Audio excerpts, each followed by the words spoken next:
Welcome back, everybody, to I can only describe it as a very exciting episode number 60 of X's and the U. I am Matt Gandazzik, the ex-president of the Sons of Ben. I'm joined by ex-head capo Adam Booth, and of course, ex-player, forever Union legend, and soon-to-be father of the year, Mr. Sebastian Latou. Guys, welcome back. How's everyone doing? Good. Sleepy, but good. Why would you be sleepy, Seba? Do you have any news? Yeah, just got a baby girl, and I guess my schedule is completely changed. So try to figure this out. Well, congratulations to you and Mrs. Latou on the arrival of the beautiful baby Latou. Thank you. You named her what now? Eloise. Eloise, very nice. So now we've got Eloise and Leo part of the team. So that's good. We've got to start ramping up this podcast to support all the mouths to feed that you guys are producing. So is she going to be a better soccer player than you? I don't know if they will play. She will play soccer. We'll see. She choose. Okay. I thought you were already developing the left foot. Wasn't sure if you're already working that route. No, just told her no lacrosse, please, because I don't know the rules. Well, you really don't want swimming because you don't want to be watching that. That's miserable. Nah, it's okay. I will not mind. Okay. Well, when you're in that dry pool air, you let us know that we were right, you were wrong. But Adam, how's everything in your life? Yeah, I'm just a little bit parenthood, but further down the line. But yeah, it's good. It's fun. I've been having fun connecting with the family as well as watching some interesting Union soccer. Yeah, I'll keep it with the word interesting. That feels apt. Yeah, we'll get into that. And I tell you what, it's been a while since we've recorded. And since then, we've played DC, we've played Toronto, we're at Columbus, and then Nashville. So let me just say, DC 0-0, clean sheet, whatever. Could have been their best match to date up until Toronto. Yeah, that was, I'm not sure how you describe that tie. And then, just Columbus took us to the woodshed. Do you guys want to touch on any of those three games, and then we can get into Nashville? I mean, I know it's been a while, and people have already formed their opinions, but it seems to be a trend with this team. Steb, any thoughts on any of those three? Or all three? Yeah, definitely feel like a loss to the Toronto, with a goal getting scored by a goalkeeper. It's kind of like, what's going on, knowing that we are by 2, so we should have won that one. So it really hurt, that one. Then we go to Columbus. It was on my daughter's birthday. She had to watch it for the first time, and I had to explain to her that I'm sorry, but it's not really what the Union look like. Usually we play better than that. So I had to apologize to her for that one. And then the Nashville, 0-0 again. I feel like we are really missing a lack of scoring. I know Toronto will score 3, but 2 goals was Denley, like a lucky counter shot in goal, plus Nathan on the set pieces. But our forward need to score more. You can see the lack of confidence right now, and the fact that we cannot put the ball in the net. No, we cannot. Adam, your thoughts on some of those games? Oh, yeah. Simple. We are not good offensively in every conceivable way, and it bothers me all across the board. The DC situation bothers me the most because that is not a good team. And for you to have an opportunity to, 1, get revenge, 2, at home, and 3, in a game where their best scoring options weren't even available, to go 0-0 is disappointing across the board. I think they felt the disappointment, but in the irony of it being one of their best matches, they still cannot score. So then you go into the Toronto match and you're just like, cool, they put 3 goals in. Now, look, I'm a Hearts fan in the Scottish Premier League, and earlier this season, Hearts won a game with a goalie scoring a goal at the end of the game. So I've been hit with both sides of this very rare event in probably a month and a half, if not less time. And that is devastating. Everyone, I feel for the Union on that, because that is 3 points 1000% they should have had. You go into this match against Columbus and it's just you look like you could be the better team, but at the same time you just again cannot find the net in a sizable way. You outshoot Columbus, but it just the chances are not finding the twine. And then the one game that I can even possibly give them credit, and if it wasn't for this run that they've recently been on, it would be much more easier to digest, is the 0-0 tie against Nashville, because Nashville looks like a prominent Supporter Shield contender at this point. So I can almost excuse that one if it wasn't on the backs of every other disappointment that they've had recently. But right now, the ineffectual offense and what it seems to be at this point swings and misses in the transfer market on offensive talent, this is devastating. This is we're about to hit the international World Cup break with one win.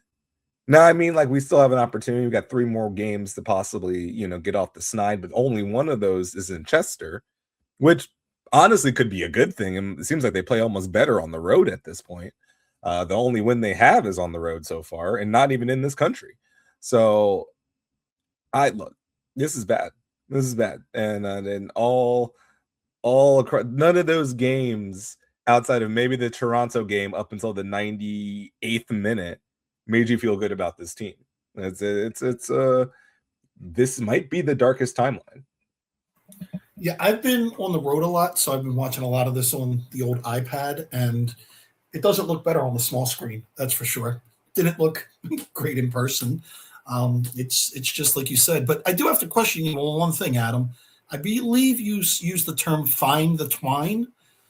Are you putting the hockey hat on, or I mean, I don't know if I've heard that in football before. Oh, I'm sorry. It's the old onion bag. I forgot. Yeah, No, there you go. No, I like find the twine. I think Sebastian Letou can use that on the next TV broadcast if somebody that plays the forward position can score. I would love to hear Sebastian's French accent try to do tickle the twine on national television. That feels like that's what we all need as people. I don't even know what it means, so I will not even able to say in the right context. So here's the funniest thing. I only know it as a basketball term, but basically what it means is when you shoot and it hits only the net, it's the twine is like another synonym to nets on, especially in like hockey or soccer or football or basketball. So when you tickle it means it like gently hit it, but it didn't really do anything. It's like it grazed it. It tickled it, so it's called tickling the twine. Okay, yeah, I call it a hairball, but both of these things are good. Both of these things are good. Speaking of finding the twine or tickling the twine, none of that happened against Nashville. We got 1 point from the best team in the East, but I guess the only news, not the only news. I mean, I was there; it was fun. We had a good time, But Cavan. Did you see Cavan, Adam? And Seba, what were your thoughts on Cavan stomping off the field like a kind of looked like a spoiled child? I understood it, but it still wasn't a great optic. But what were your thoughts on Cavan storming off the pitch when he was subbed out? When he subbed out, I mean, I understand, it was a frustration, but at the same time, it's like, you see 2 different, let's say, if I compare, okay, and you have yesterday the Ballon d'Or, Dembele, okay? He's subbed on at the 68th minute. Can he be pissed off? He could, but no, he come out, checks the hand of his, teammate fast, and, checks the hand of the coach without anything. Just be a good teammate. Understanding, like, okay, I got 68 minutes. I did what I have to do. He scored 2 as well, against Bayern, and he come out. Now you have Cavan, who maybe, was it like the second home start he got, I think? But didn't play, very well since he played. First, couple of minutes was not the greatest, but then I really liked, his energy in the first half. I think he was, bringing some good pressing, winning the ball, a lot. I really like his performance, especially for his young age. Again, you don't ask him to score a hat trick every game. You just want him to be able to, you know, go at the defense. Like he like 1v1. I think it was kind of the plan for Bradley Carnell, and he did a pretty good job. And then second half, you just want to, I guess, try something a bit different for Bradley Carnell, and knowing that he's still 16, the physicality, come into hands as well. So it's just a choice choice, but you cannot always be mad when you didn't score anything and you didn't do anything since you played. Yes, you got, you were one of maybe the best player on the field during that game. Yes, but in the same time, like, you have to respect the other guy on the team as well, and it's, I wish he's young age, and I'm not in his shoes. I don't even know what can it be to be now 16 and having all this media and talk about you and everything and Man City, and so it's probably very hard for him to handle. And you can see, he's still young, and I'm not upset of what he did. I understand, as a player, like, he wants to be on the field, he wants to play as much as he can to help the team win, and he thought, inside of him, he had more in his tank to do it. So I totally get it, but you cannot see those type of reaction, from a young player. He has to learn to not show it that much. Sometimes you have to understand, when maybe it's really a bad choice, but he's still at the beginning of his career, So I'm both ways, but I would have loved him to kind of like be more classy about it. But for his performance, I really like what he did, for sure. He brought some different, aspect as a number 10 we don't have in the team, and yeah, I just hope you to keep being more confident, because you can see on some play he was flicking the ball one time or not, like trying anything, and then he calmed down a little bit, play more, the way he likes to play. But I think he can still be better, on what I saw in other games. But he's learning, and I think he's in the right way now. It's just, can he get a good assist or a good goal to kind of like, all right, get all the pressure on him out of it a little bit, and kind of like have people chill about him and him as well. But hopefully he will learn quick. Yeah, you hope so. And I think you did forget one major award that when you're talking about some of his accolades, he is with Fang on a Cavan bag clip. So just so I'm sure, Adam, you saw the bag clip. Yeah, you bought it. Come on, you can have it. I actually didn't buy it this time. This was not merch that fancied me. I got to be honest with you, but I respect it. I bought two because one's for a friend's daughter that is obsessed, so I figured let me get that for them. And then and I got a girlfriend in Canada. What's up? Yeah, there you go. But the other thing is, we got to remember, Kevin's about 10 years away from his frontal lobe even being developed. So, we hope he matures, but it's a long road. Adam, your thoughts on young Sullivan's stomp off and even the game itself? I am a fiery person myself, so I can't be one of these people being, pot calling kettle black. Yeah, I'm not gonna be like, I don't understand the emotion and why can't he control himself and be more professional, yada yada yada. Like, that's not how I'm going to approach this. Everyone knows you can't do that. It is universally done, and it really doesn't matter what age you are.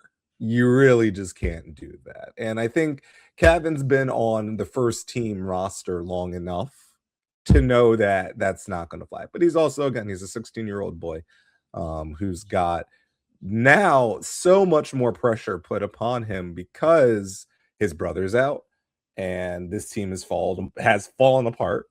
And he was supposed to be not only, I don't think people really deemed him as a savior for the Union franchise. I think most people thought he would be an ensemble piece to an already well put together roster.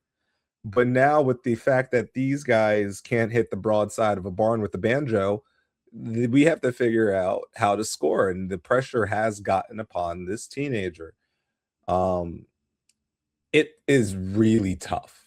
It is really, really tough. And if there are any reputable sports psychologists out there, I hope the Union are contacting and making sure that he has access. because this is important for a kid of his age and his development. We saw what happened to Freddie Adu, who had an infinite higher ceiling of saving the United States of soccer. So Kevin is just another wonder kid who's got the weight on his shoulders on a team that's not very good right now. But, and this is the thing that I put at the highest regard, because I used to be a soccer coach. It was at the youth level, but I used to coach for a long time. And I think one of the things that was important to me was always making sure that my kids respected not only their opponents, but themselves and their teammates. And the stomping off the field when you're being subbed off, it not only just signifies something about you yourself, but you're basically almost saying the guy who's about to replace me is not good enough. Like, whoever he is, no, screw him. He shouldn't be on the field. It should be me. And whether that's true or not, and whether you feel that or not, you cannot, as a good teammate, especially in this sport where it's instant subs and you're done for the day. It's like baseball, right? It's not where I can put Andre Drummond in for 10 minutes and get Joel Embiid back when I need him. Once the sub's in, the sub's in. So you have to know the finality of that, and you have to know your day is done. It just was not a good look, whilst I understand every ounce of the emotion that was behind it, I think that's everybody's thought, is you understand the emotion and you go, wish we saw a better outcome of him getting subbed out. But but what I would add is like this: he had a good game. He was probably one of the best players, out there. Like, really, what I love about it was the energy and everything he brought. But now we are just talking about him acting like this, where we should have talked about, oh wow, he came out, what did we not keep it on the field? But because he acted like this, now we talk about that, and it's too kind of bad for him, and he should not be that way. So hopefully he learned from that. Yeah, hopefully he does. And put it this way, because he stomped off the field like that, we spent 5-10 minutes on this instead of talking how the Union cannot score. As Adam so eloquently put it, you can't hit the broadside of a barn with a banjo. Yes, yes, I did. You're really hitting the cliche bag this episode, man. That's that's pretty impressive. Yeah, I'm gonna say. But I got Southern roots. Seba, any other thoughts on that game? I mean, 0-0 Nashville. They're the best in the East. We had opportunities, but like, I don't know. Everybody asked me, like, are the Union this bad, or is it one thing or the other? And I don't have an answer for it. And I don't know if you do. Like, where is this team right now? I mean, they did draw with the best team in the East. They did get 3 goals against Toronto, but I don't know. Can they score? Can they not score? What the hell is going on? Please help us. I mean, I think they can score. Firstly, we talk about the scoring. It's I've been there again. I'm not going to be hard on the guys and the forward. It's all about lack of confidence. When you have an opportunity, like the pressure you feel on yourself because you're like, I need to fucking score. I didn't score since now 10 games.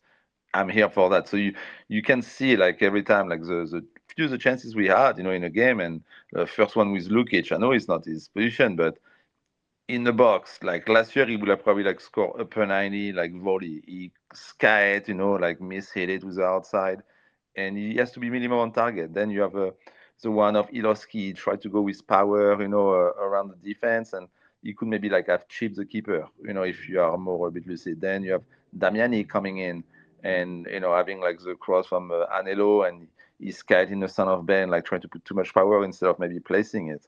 So it's all like the different choice we are making. And then you have like the unlucky bounce, like Anello hitting the post, and who hit the post again? There's another guy who hit the post before that. But it's all of like, sometimes you have to create your own luck, and when it happens, it's going to be like a big like change in the head of everybody and the momentum of the team as well, I feel like. So we have that defensively a little bit, even if since I think we still give up some chances, but much better than it was maybe a couple of games ago. But if we look then against Nashville, yes, first team in the East, but he was kind of like their B team. It was not like the heavy duty, like offense they had, because they were getting ready for their Champions Cup. So what I would like to see, it's I feel like the energy, like again, like I was talking about it, it's in during the radio. It's like the first half, I didn't see we really wanted it that much, and we were like pressing a little bit, and every time we pressed, we were doing good stuff. But then when we drop, we leave the ball to Nashville, and it was not really entertaining for anybody, and we don't create anything. And then second half we come back, really put more energy into the game, and it's where we created a lot, and we have more chances, coming. Just unfortunately we can't score, but I just need this team to keep believing, keep pushing, keep like pressing, do all the little things, and at the end they will. But it's just so far like by moments, but it's not like a full. I didn't see a full game yet from this team. We are falling asleep or going back into our like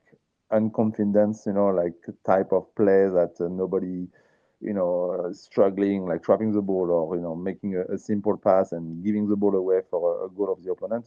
We need to do like a real full performance where it's just grinding after grinding, kind of like in Toronto. We saw that for like 25 minutes, like the damn goal was just out of like nothing, but it's what it is. It's all of those moments we need to get, and at the end, it's gonna be your way, but you have to do it. Like I don't know how to explain, but when you want to change something in a game or in a season, you have to give a little bit more out of you. It's not going to happen just like that. So it's what I'm feeling like with the team. It's just we have some good moments, but it's just kind of like a spark. I need a fire.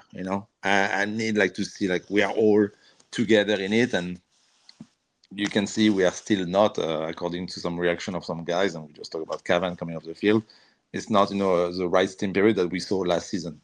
So, yeah, goal will come. I just hope very soon because more, it's going late and late. The confidence of the guys is low and low. So, Yeah. it's going to be. History is not on the side of this team, that's for sure. Where a couple weeks ago we said, "Hey, MLS is a forgiving league. You can dig yourself out of the bottom of this and make the playoffs." And now it is not looking good. Adam, your quick thoughts, and then we'll talk about the future.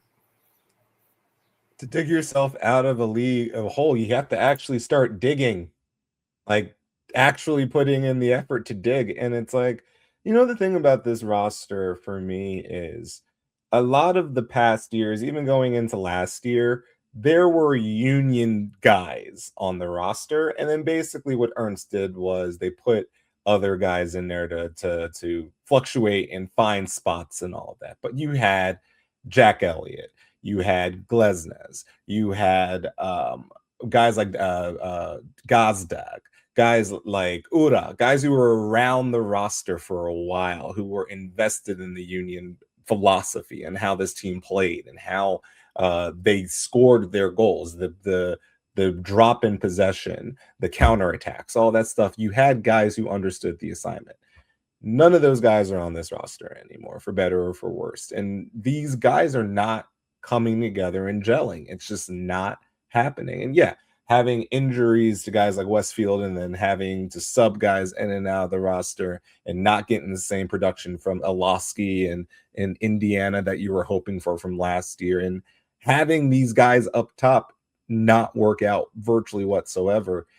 It's a whole collection of issue, and I think above all of this, what Seb is saying is right. They need to see the ball go into the net just to feel something, just to feel that they can get this thing righted. And truth be told, all things considered, they still do have a shot to do the bare minimum of make the playoffs if they can just get it together and get some wins under their belt and go into this international break with at least any momentum.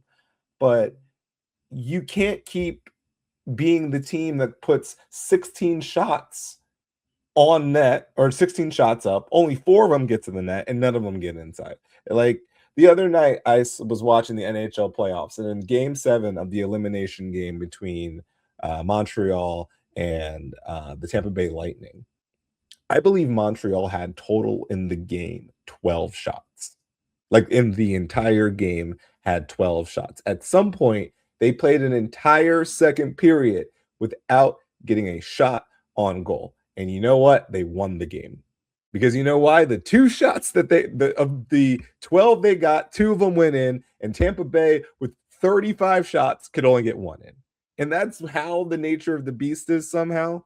But at the same time, you can't be routinely out shooting your opponents and not getting any results from it. It just seems almost ridiculous at this point how the Union cannot score goals. And the craziest part about it is I was looking at the standings before the podcast. Do you want to guess what the Union's goal differential is right now? They've only won one match this entire year out of 11 games. And their goal differential, after being shut out, and I believe 4 different matches so far this year, is only -8. Yep. It is literally one of the lowest goal differentials for teams in that part of the bracket. Montreal's -9. You can stop teams from scoring on you. You've found a way where teams are not blowing you out of the water in any capacity. You're in 90% of these games numerically, but you can't find a way to score. And look, I'm a Chelsea fan. I've seen heads roll for less. I've seen managers fired for way, way less. And I'm not saying Bradley needs to go. I'm not remotely there, but something's got to give eventually, because this team has way too high of expectation year after year to be a team that is literally competing for the wooden spoon versus 2 teams from Missouri. Yeah, it's interesting because, and you said it, they're in these games, but they're not crossing the finish line. It kind of reminds me of the Eagles season last year. They couldn't put together 2 halves. It's just it's frustrating to say the least. And here we go with the upcoming. We're going to face the number 2 team in the East, New England, at New England this weekend. On the 13th at Orlando. So we go from New England down to Orlando. The only saving grace is they're not going to have their superstar Italian on the team by that point. And Orlando is what in the rankings right now, Adam? 13th. They're only 2 spots ahead of us. And then home at Columbus, which that wasn't that great last time we faced Columbus. That's our last home game before the World Cup break. And then it's Memorial Day weekend down in Miami for Mr. Messi. Not the greatest schedule ever. You're looking at maybe at Orlando on a short rest is the most hopeful to get a W. I don't know. Seba, you want to just talk about the 4 upcoming matches, or do you want to just focus on what we have to do against New England and how New England's just really turned it around? Yeah, I guess I'm just going to go with New England because, again, if New England, you get a win, then maybe the momentum change. You just don't know, how a thing can go. You can get on a good run for the last 4 games. And like you say, we are struggling at home, so maybe we can get another win away. What I'm excited about is New England. You're going to play on grass. It's not going to be turf, so it's going to be nice. For the guys to not be able to play on the worst surface, in the worst stadium when you play on turf.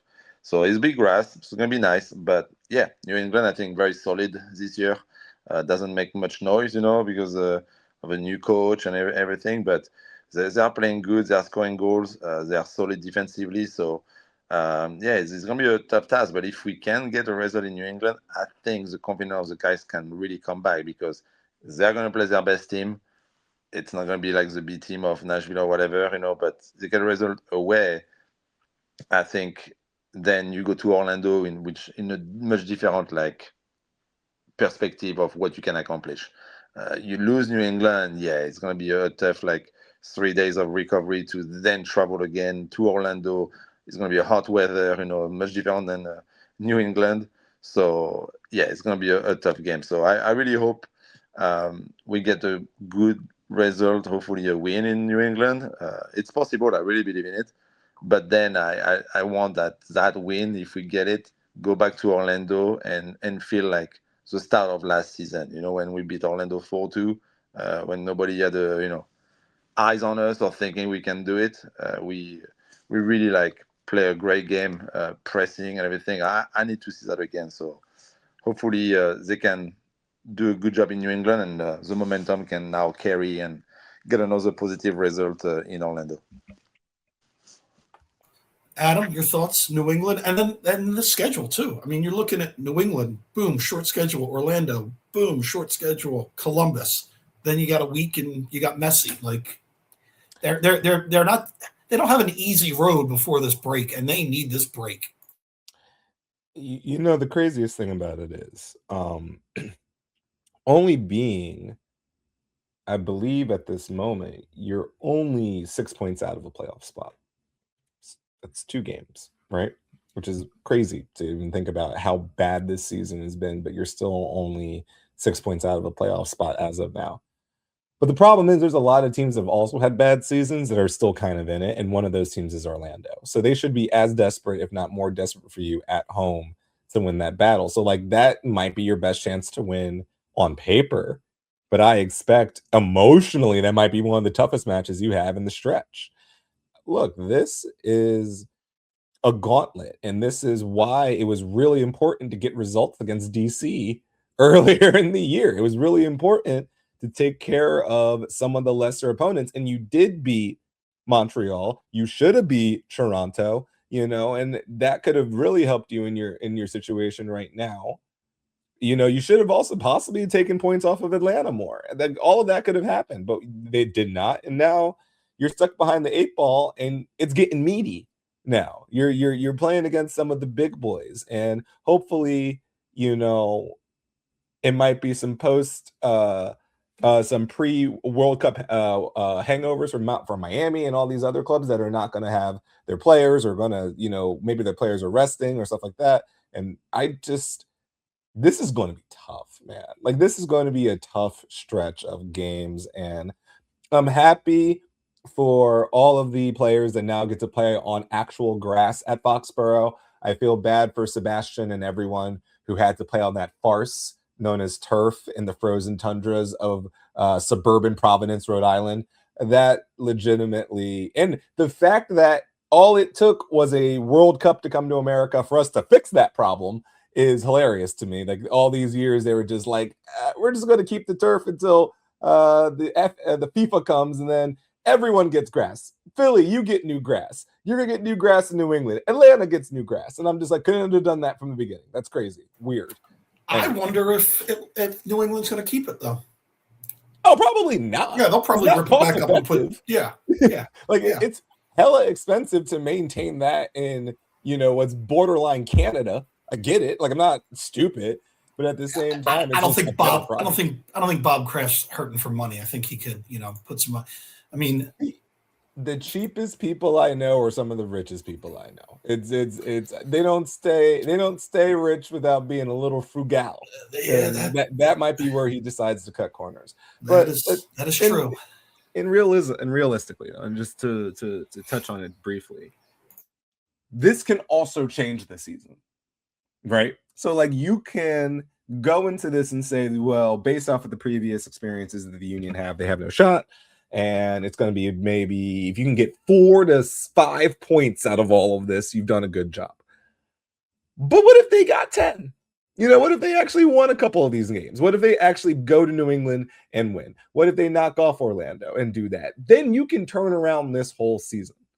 If you can, and you can use that break that everyone desperately needs to find the cohesion on the practice field that you need to implement into the actual I was going to call it PPL Park, into Subaru, you know, because right now it just looks like 11 dudes are out there trying to play soccer. That doesn't look like a team. The elements of that team that look like a team is Andre Blake standing on his head time in and time again, because a lot of these games that are 0-0 are 0-0 because we still have one of the top 5 best keepers in MLS for sure. You know, it's not just because our midfield is swallowing up these guys and sweeping them out of the way. So this is a gauntlet set in front of them, but I have the positive feeling of, if you can get your head around this and actually win, get some results out of this, this could be an infinite boost of confidence that could catapult you once July rolls around.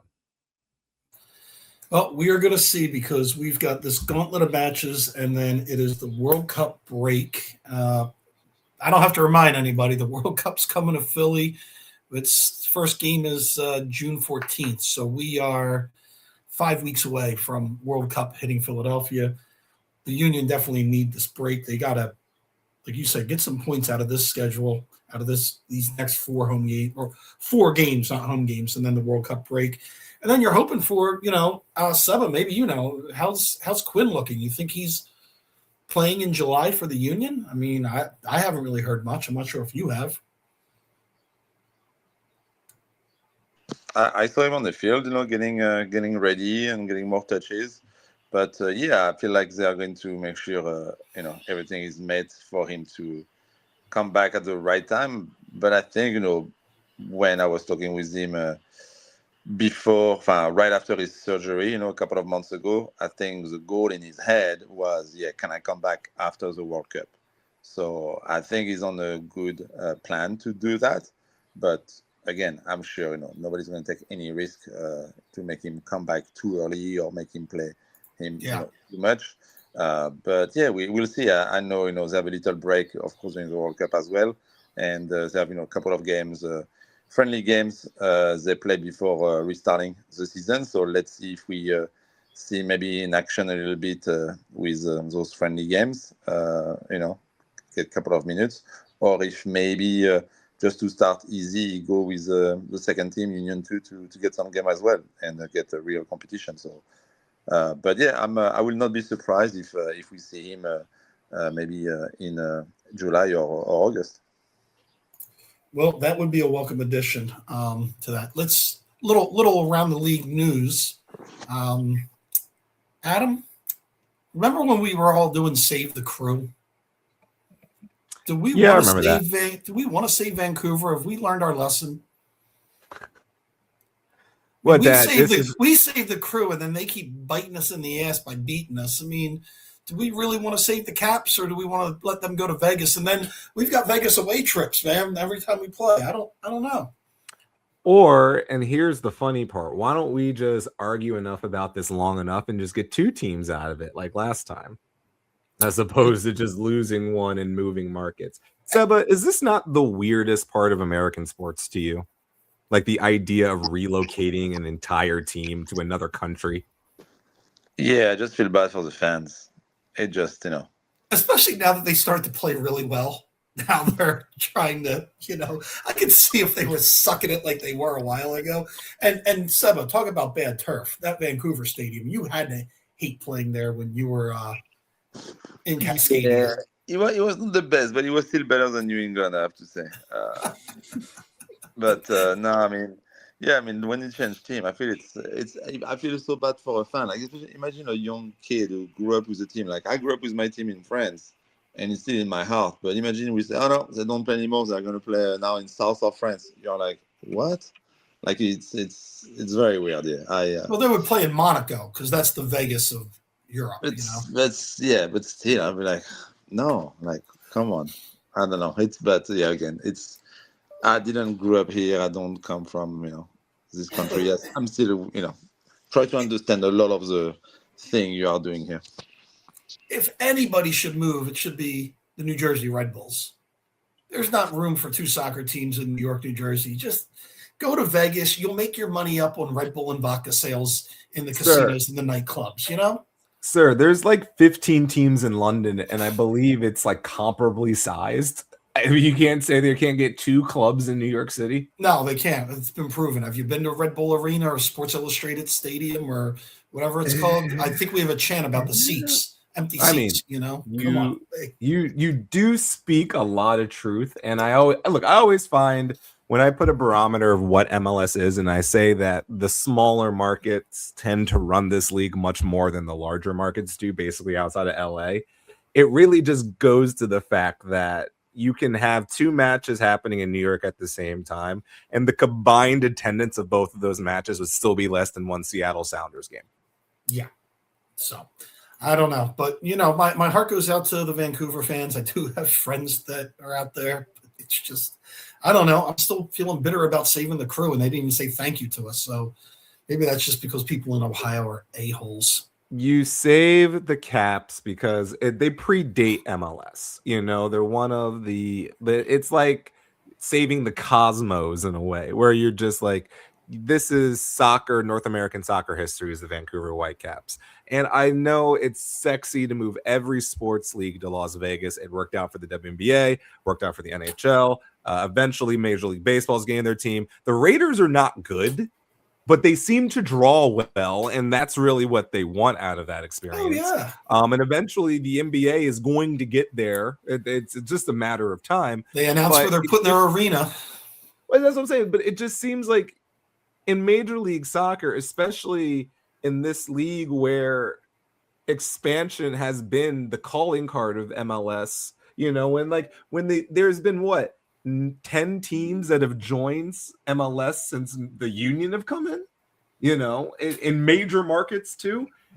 Just keep expanding. Give more opportunities to other markets as opposed to taking away from others. If you can tell me that Columbus, Ohio is viable enough of a market to maintain a team, to also put a team in Austin, Texas, Vancouver is tenfold the city that Columbus, Ohio is. You have to keep a team there. You have to keep Cascadia going. It's one of the best rivalries we have. This corporate greed for the sake of corporate greed, it's just so blasé at this point. Get it. You're billionaires. What do you need, my boy? A Vegas franchise would be $1 billion buy-in. That's why I would be like, why are you just going to move a team, try to get the buy-in, get the $1 billion? Everybody's happy. But again, we'll keep an eye on this. We'll talk about the Caps more and more. But Adam, I have to tell you, I attended an event about 2 weeks ago for Philly 2026 at Ballers down on the Delaware River. And let me tell you, it was star-studded. There was 2 guys from the Eagles there, no big deal. But you had Milan there, Alejandro Bedoya, Indiana Vasilev, and one Sebastian Letou. And Seba, can you explain to everybody how you whooped their asses in the guest bartending competition? I mean, I have to say I was a bit disappointed about the bartending guest. I thought we were going to give drinks for an hour, but we didn't. It was just for 5 minutes. So a bit disappointed, but I don't think they believe in our skills or able to make you drink, guys. But it would have been fun, if you come to me and you ask me for whatever is your favorite drink. Matt, what is it? Would you have made me old-fashioned? Yeah, you made me an old-fashioned? And if I make you old-fashioned and you didn't like it, but what is this crap? And and then you can have a good conversation. And I'll be like, I'm so sorry. I should not have put grenadine in it, but not the old-fashioned, man. But no, it's no. I like old-fashioned. I can make you old-fashioned. But anyway, but now it was fun. It was nice to see a lot of people. But yeah, for the bartending, I would have liked to be behind the bar a bit more. But I like that the guys. In the Milan, were a bit stressed about it because they're like, oh, what's going on? What do we have to do? And but no, it was fun to see everybody. It was the first time I ever spoke to Indiana, Adam, and he has expressed interest in coming on the pod. Let me tell you, you're actually gonna love this guy. Just so he's a character. Let me tell you, he fits into Fishtown.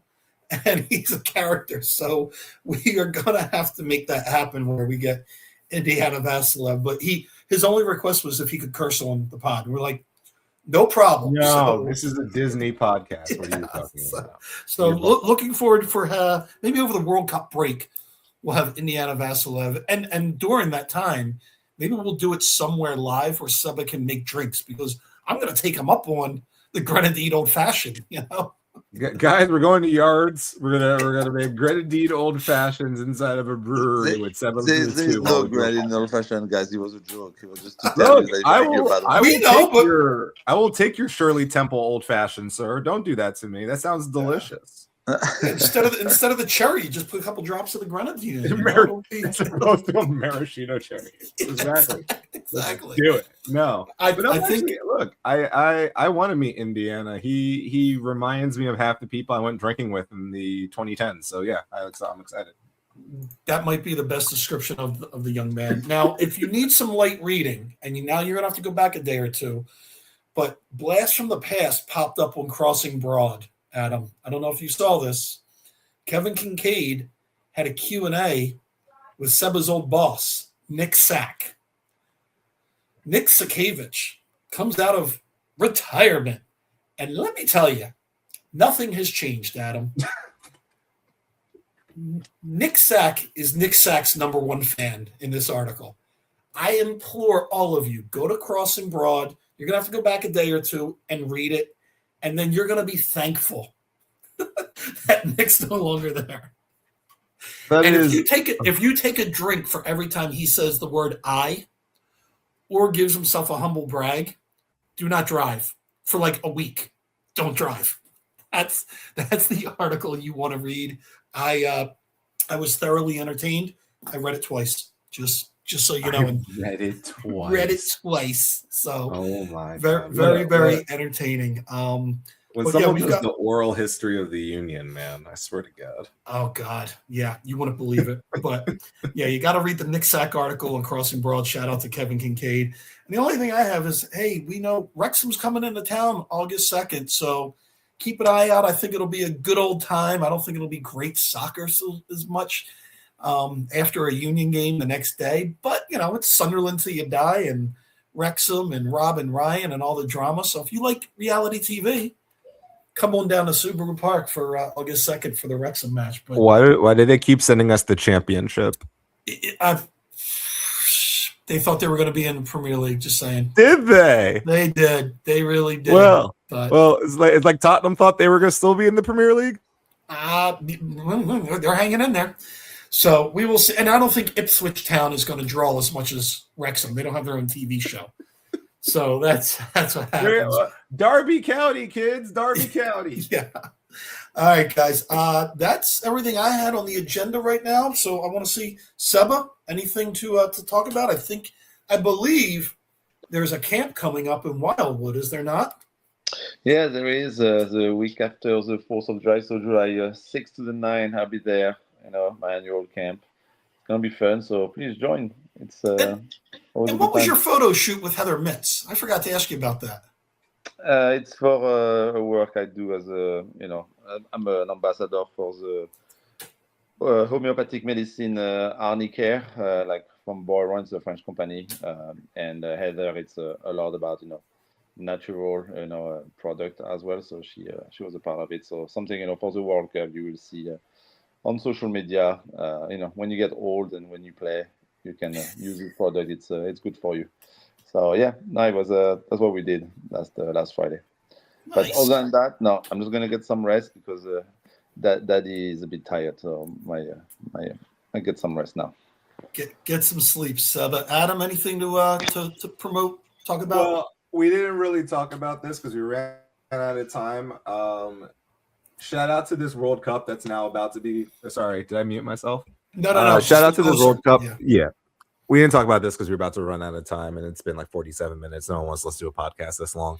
But shout out to this World Cup that's absolutely falling apart in front of our faces right now. No one wants to come to it. No one wants to pay for the prices. No one wants to figure out how to cross the I-95 to get to the Meadowlands. Like, I've never been more. Well, okay, that's a lie. I've always been more disappointed in the United States and things that we do. However, this has been a unmitigated disaster that's going to make Qatar look like the Care Bears. It's going to be.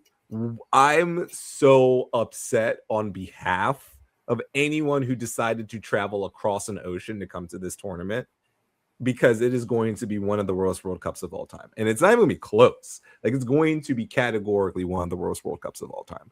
And the fact that Philadelphia is probably not going to get the bump that it so desperately needs from an event like this just goes to show you how bad of a planning this was by FIFA, US Soccer, and all parts in between. So shout out to FIFA and US Soccer for making possibly one of the worst World Cups of all time before it even started. Adam's take was brought to you by alcohol, everyone, because after hearing that and watching the Union, you're going to need alcohol. But just wanted to say thanks. Guys, thanks so much. This is episode number 60. Keep the faith, because we still have Union Soccer. We still have USA Soccer. I'm lying to myself, but you can lie to yourself too. Keep the faith, guys. And everybody, thanks real so quick, much. did you see that commercial where they were pretending that we won the World Cup? No. Nike made a commercial where we're pretending we won the World Cup. Just let that sink in. I'm going back to the Crossing Bard article to read about Nick Sack. That's it. There So you go. everybody, Seba, thank you. Adam, thanks. Everybody, thanks for listening to number 60. 61's on its way, and maybe we'll have Indiana Vassilev to cheer us up. Talk to y'all soon.